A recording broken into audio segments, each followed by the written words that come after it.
The fellow behind this curtain you'll recognize from many television appearances. He's been on every major cable and broadcast network. He is an anthropologist, and he's a specialist in human consciousness, also a study of magic history. Ladies and gentlemen, Mr. Paul Draper. Good evening. I'm Paul. What's your name? Hi, Katie. Katie. Nice to meet you, Katie. Kelly. Hi, Kelly. Katie and Kelly. Good. Do you know each other? No. Excellent. I am an anthropologist, and I spent a lot of time on the Navajo reservation. The first time I came off the reservation with one of these, they thought it was something very different than it is. Right.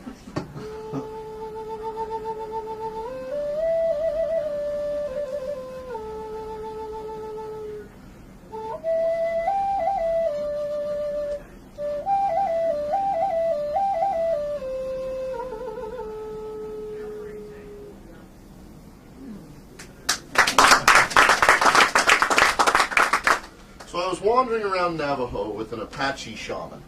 And if you don't know already, the Apache are the natural enemy of the Navajo. One of the problems that he deals with on these reservations is joblessness, and in such, drunkenness. And so like the start of a bad story, we were wandering late at night and two drunk Navajo approached us and asked us for money. He pulled out a pillbox, and he said, "This is a pillbox, a medicine box. And inside of it is the medicine that you think you need. You think that you need money so that you can buy alcohol. But this is not the medicine that you need. You want the alcohol so that you will forget, so that you won't notice your own life." He said, "No, my friend Navajo, this is not my symbol, this is yours. This is the man in the maze, trapped forever by his own fear, his fear of himself, his inability to get past his own fears. And as long as you stay trapped inside of that maze, as long as you stay trapped by alcohol, you will always end up empty-handed."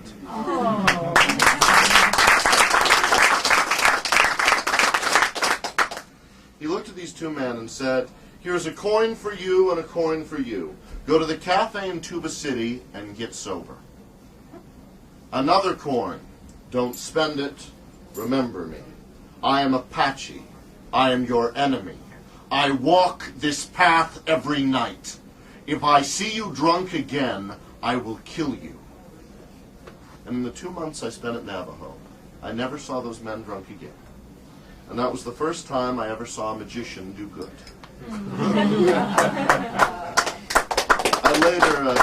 I later published that and sent him the article. And he sent this back to me with a little note that said, "It's all right, I made myself enough." So, well, I transitioned my entire life and my entire career.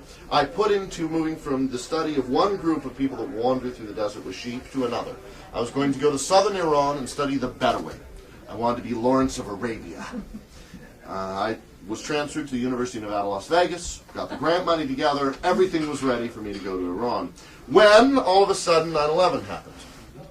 So we were attacked by Afghanistan and went to war with Iraq and became angry at Iran. It doesn't make any sense to me, but it ruined my academic career. So I decided at that moment I was going to take a leap. I had paid my way through college by being a magician. And if ever I was going to be a magician, I'm in Las Vegas, now was the time. I went to the Venetian Hotel and Casino and said, "I would like to be a magician." And they said, "All right. But there's one condition. You have to pretend to be from the 1400s and Italian." And that's very difficult as I'm Jewish. Actually, I'm a Jew from Utah, so that sort of makes me a Jewman or a more Jew. So the working at the Venetian looked something like this. "Buongiorno, miei amici! Buongiorno, or buonasera, come stai? Mi chiamo Cesare, my name is Cesare." I had a dog named Caesar, so I named myself after my dog. "Mi chiamo Cesare. I'm a Gia for you, a canzone for you. Che bella cosa, una giornata di sole, l'aria serena, dopo una tempesta, per l'aria fresca, and so on. A lot of magicians think that this is the oldest trick known to man. It's not. The oldest trick known to man was performed by Didi for Pharaoh Khufu. He cut the head off of a live ox and brought it back to life. But they will not let me bring a live ox into the course of my day. Which is really too bad because I prepared a lot of ox. But Osobuco is on the menu. So, here we are. The first ball goes on the first cup, empty cups. First ball goes on the first cup, we tap, hit the table, the ball goes through. No, it's all right. I did have a half hour beforehand to practice that. The second time is an instruction, because you know what to look for. You know exactly what you're looking for. The second ball goes on top, empty cups. We tap to the table, and the ball goes through. Huzzah! Hooray! We steal the line from the Excalibur. It's all right. Magicians don't applaud because they bought it for $7 when they were young. So, the third ball is on top like this. It stays on top until you hit the table. You have to tap the cup and hit the table for the ball to vanish. Take the wand. Excellent. Child's play. Tap the cup, hit the table, and the ball... It's my fault. I gave you the wrong end. They look very similar. Here we are. Just like this. Tap the cup, hit the table, and the ball vanishes. It reappears there. Give her a round of applause. It's funny. A lot of people think that the way this works is that there's a hole in the bottom of the cup. There is not, however, a hole in the bottom of the cup. It just looks that way. Up here is Di Vernon. He performed this trick far better than I did. He uses silver cups and had bigger balls. I don't know why that's funny. From Salt Lake. So, the magicians in the audience are waiting for me to produce a lemon. I will not. After years and years of performing around the Venetian, wandering around, talking to people and saying to them, "Buongiorno, signori, do you like rainbows? Go downstairs and gamble." It's not a political message. I just like rainbows. West Hollywood, you know, this is a very dangerous effect to do in this time and place, as you all voted it down. Here we are. So, after working as a magician on the floor, they asked if I could tell if people were lying or not. And in truth, we can all tell if someone's lying or not. You can usually tell if someone's lying to you, can't you? Sometimes. Most of the time you can tell. Yeah. If there's someone very close to you, it's hard to tell because we just put a blanket of trust on it. But if it's someone we've never met before, it's easy to see right through it. Yeah. So, I had a little bit of knowledge on truth-telling and the human universals therein, and because it was a substantial pay increase, I said yes. And my lie detector test started with a paper lunch sack, and because I looked in the mirror this morning and thought I'm just not fat enough, a bag of candy, 1 green, 4 purple. Earlier in the week I had green and red, until I found out that there's a certain percentage of Magic Castle members who are red-green colorblind. And the trick has a failure rate. If they don't know what color they have, it doesn't work. So that never happened to me before. So, the two of you are going to help me by being my lie detectors, to help me find the liars in this audience. Because women's intuition is equal to about 20 years practice. Okay. You know it's true. If you grab a piece of candy, I'm going to stand behind you here. If you reach in and get a piece of candy, grab it in your fist, don't look at it. Grab it in your fist, don't look at it. Reach inside, pull a piece of candy, sir. Reach inside, pull a piece of candy. Let's go over here, a piece of candy for you. To the left, a piece of candy for you. Don't look at it. Reach inside, last piece of candy. Perfect. If at this moment I was able to tell you exactly who had which piece of candy, I would be a god among men. Yes. No one has that ability. No one can just look and do it. Because at this point, none of them know which piece of candy they have. So I want you at this point to peek at your piece of candy, glance at it, don't let anyone else see. This time we had 4 purple and 1 green. Yes. So all of you will answer the same way. All of you will answer, yes, I have the green piece of candy. I did this morning for a group of Japanese businessmen, and I didn't know how to say green in Japanese. And Verde didn't express what I wanted to. Say to me, yes, I have the green piece of candy. Yes, I have the green piece of candy. Confidence, straightforward. He did shake his knees a little. Say, yes, I have the green piece of candy. Yes, I have the green piece of candy. Her eyes closed slightly. Her arms and legs are both crossed. Yes, you don't have a piece. Yes? Yes, I have a green piece of candy. When people refer to the man, they're talking about him. You are a leader of men, business, and commerce. Say, yes, I have the green piece of candy. Yes, I have the green piece of candy. How's your treatment coming, sir? Anywhere but Hollywood, that'd be a hit. Say, yes, I have the green piece of candy. Yes, I have the green piece of candy. Shake back and forth, arm crossed across her body. If you had to choose one liar right now, who do you think's lying? One liar. One liar. I get final say, but I'm interested. This guy. If you had to choose one liar right now, who would you choose? The lady right in front of you. What do you do for a living? You deal in the imagination. And sometimes when people are mad as hatters, you tell them that the world is fine and coming their way eventually. Sure. But I'm going to agree with her. You have a purple piece of candy and you have a purple piece of candy. Show everyone. There we are. Give them a round of applause. Down to three. Say to me, yes, I have the green piece of candy. Yes, I have the green piece of candy. Say, yes, I have the green piece of candy. Yes, I have the green piece of candy. Say, yes, I have the green piece of candy. Yes, I have the green piece of candy. Oh. Who do you work with primarily, with children or with adults? Both. Family? Yes.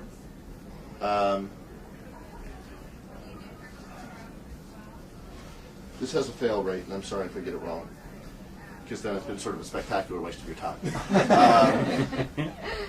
You have the purple piece, you have the purple piece, you have the green piece. Show everyone? There we are! Okay. Good. Okay. So, other than, very difficult. Other than the magnet and the RFID chip, those are fine to eat. They're just candy. You can have them. They're yours. So next, I was really concerned about you. I'm always concerned. You are. It's hard to do this with someone who has a great deal of personal charisma and conviction with other people, who's a good communicator, because you have a lot of inflection that other people don't have. So, next the casino asked if it was possible for me to control the actions of others. Casinos are very interested in the ability to control the actions of others. That's why the drinking fountain and the restroom are so far apart. That's why there aren't any windows or clocks. That's why no casino in Las Vegas is a 5-star resort, because they can't get you from the front desk to your hotel room in 5-star speed. So, is it possible to control the actions of others? I'd like to point out to the magicians in the audience, this looks like I'm copying Eugene Berger. However, since I mentioned his name and I'm an academic, it's an homage, not theft. A box inside of a box. I love Pier 1 imports. And inside the box, ESP cards. An important question. Which one of you is psychic? You or her? Me. Which one of you is psychic? You or her? Her. There's agreement. Have you ever seen ESP cards before? Stars, squares, pluses, circles, wavy lines. Did you ever see the Ghostbusters? Movie The Ghostbusters? Never saw Ghostbusters. The way this works, you may not know because you never saw it, is that if you get this wrong, she gets a terrible electric shock. So to test that out for us, I would like, yes, test that out. When I touch you with the wand, I want you to pretend you're going to receive an electric shock. You ready? 3, 2, 1. I would like to note I'd like to know. She did not scream. She did not shout. She went, oh. Using the shoulders. Sorry, ready? One more time.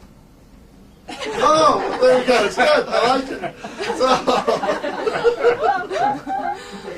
oh, goofy. So these are, both have 5 cards, both are the same. And by the way, if you have pockets or someone with pockets, these coins are yours. You can keep those. Oh, thanks. So, Right here. sure. Would you like the cards I've placed in front of you, or are you going to be rude and take my pile? I'll take your pile. Take, Okay. you would have taken the pile in front of you, I will. for fear that it would have thrown something off and you would have been doing that. And I appreciate that. Mix those up.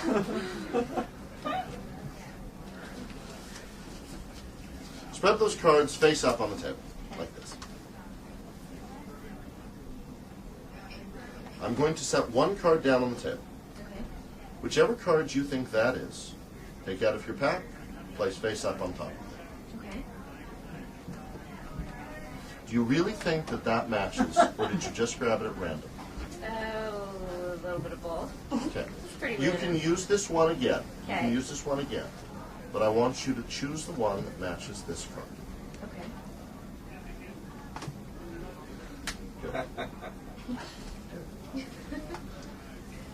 Which matches that?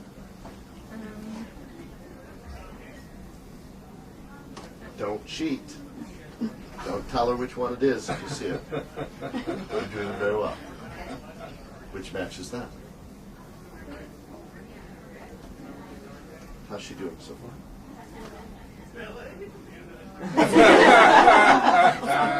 I'll change it around.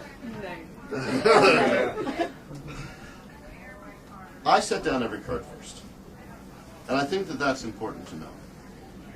And you made every choice afterwards. Right. So if you've done this correctly, then those final 2 cards should match.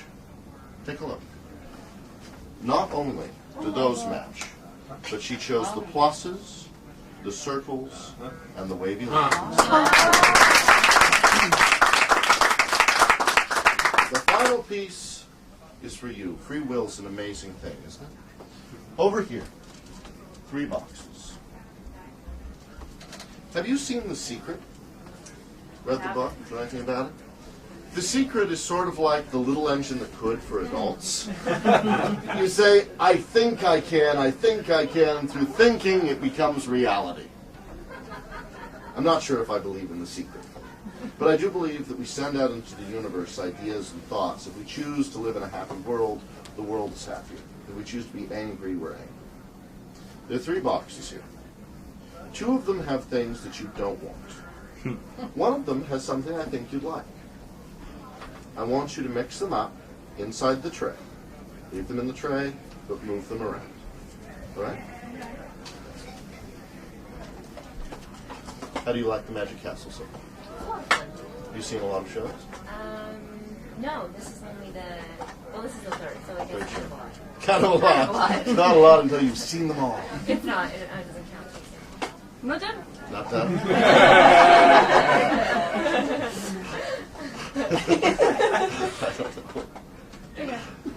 She just controlled my actions. Very well. Very well.